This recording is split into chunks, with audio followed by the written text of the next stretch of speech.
මම අති විශිෂ්ට පුද්ගලයෙක්. ඉලක්ක හඹා යන්නෙක්.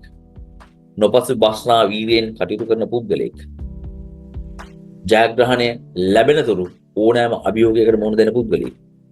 ඔයා මේක වචන වලින් කියන්න ඕන හිතේ තිබුණාට හරියන්නේ නැහැ. ඔබ දන්නවද මේ දිව්‍යමය හැකියාවක් තියෙනවා වචන වලට කියන ඕන දෙයක් යථාර්ථයක් බවට පත් කරන්න. මේ වචන වලින් පිට වෙන ඕන දෙයක් යථාර්ථයක් බවට පත් කිරීමේ හැකියාවක් ඔබගේ මුවෙන් පිට වෙන වචන වලට තියෙනවා.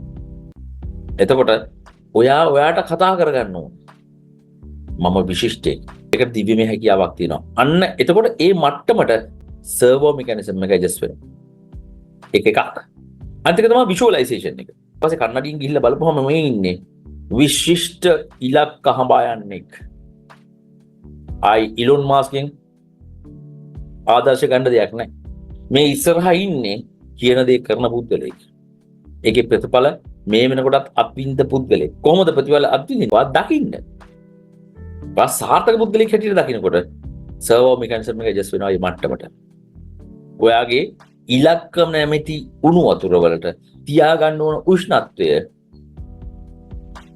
එයා ඊට වඩා අද වෙනස් කරනවා. මොකද අද ඔයා ගැන ලොකු සෙල්ෆ් එස්ටීම් එකක් තියෙනවා.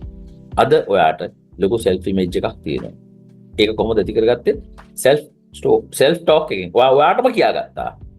ඒ වගේම ඔයා විෂුවලයිස් කළා. දැක්කා අද ජයග්‍රහණය.